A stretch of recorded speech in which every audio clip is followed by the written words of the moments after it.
What is going on, Fit Fam? It's your boy Jashuha Ayers, hashtag Ayers Fitness, checking in, signing in, logging in, vlogging in. As you already read from the title, this is going to be a how-to squat instructional video slash a progression video.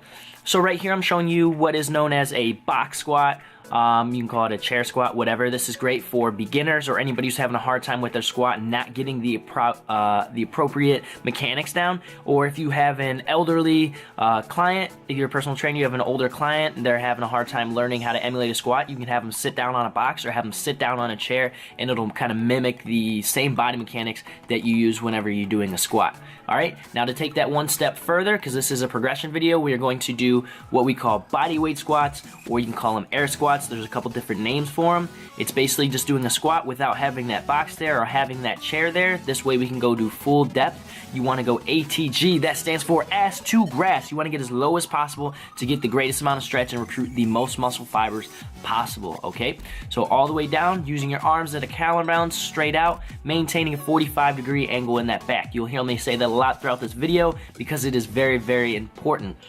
Alright, so I'm just showing you a side view, and in 1 second I'm going to show you what I do not want you to do, because a lot of younger kids do it and some older people. You do not want to shoot your knees out past your toes. That's when we start getting injuries. You do not want to be squatting on your toes. You want to make sure your heels are planted firmly in the ground, driving straight up through the heel and the midfoot, maintaining that 45-degree. Remember, we're sitting our hips back. We're not pushing our knees forward, we're sitting back, so the weight should always be in our heels and midfoot.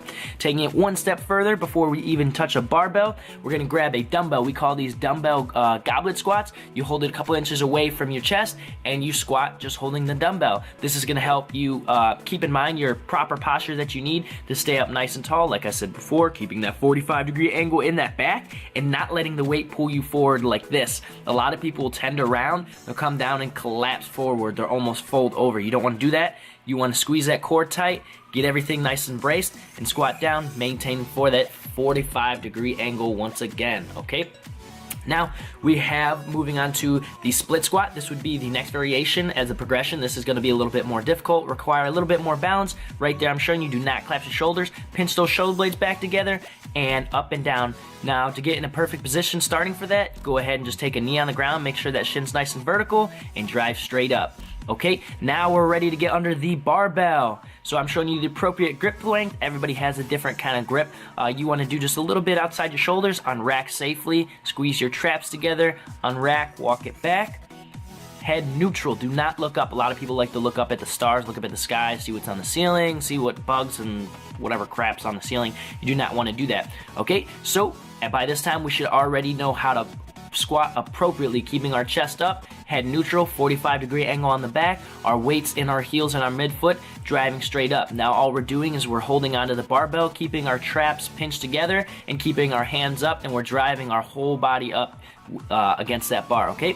Now I'm showing you split squat because this is going to require a little bit more balance than it will with the dumbbells, since you have a barbell and the weight's kind of distributed a little bit different. So I'm showing you the appropriate way to do that. Notice the shin angle stays nice and vertical, okay? We do not want that knee to shoot past that toe, driving straight up through that heel and that midfoot.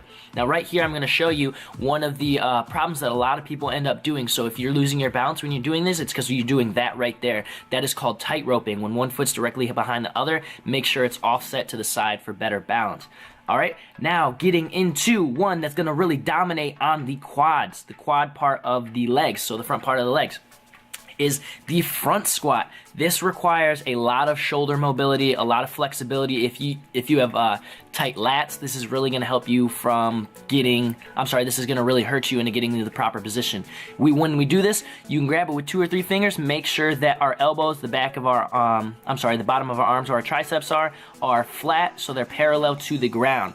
Alright, so if our elbows start dipping down, then we're going to lose that weight. That weight's going to pull us forward, and we're not going to be able to do it appropriately. So you might have to work on your flexibility and stretch to be able to get those arms parallel to the ground. Hold it with 2 fingers, whatever's comfortable, and doing it the same as a squat. The weight is just in a different position. All right.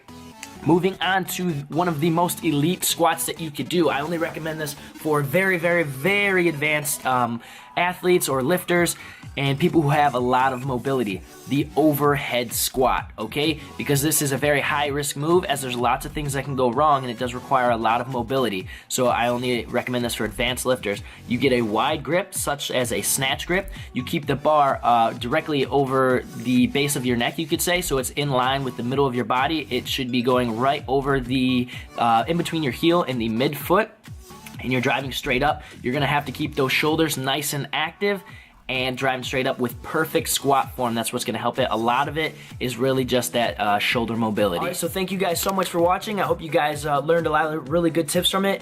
And please do not rush through the progression. I have the progression set up the way that it is, so that way you can start from the beginning, work your way to the end. Like some of the more advanced movements, like the overhead squat, you should not be doing, you know, your first week in the gym or whatever. So make sure you guys are properly progressing, taking your time, form over weight any day, okay? So make sure your form is perfect. And yeah, so I hope you guys learned some things from the video. If you guys have any questions, comments, concerns, please go ahead and comment down below. Leave a thumbs up if you liked the video. If you learned something new, hit that subscribe button to stay up to date to all my latest videos that'll be coming out.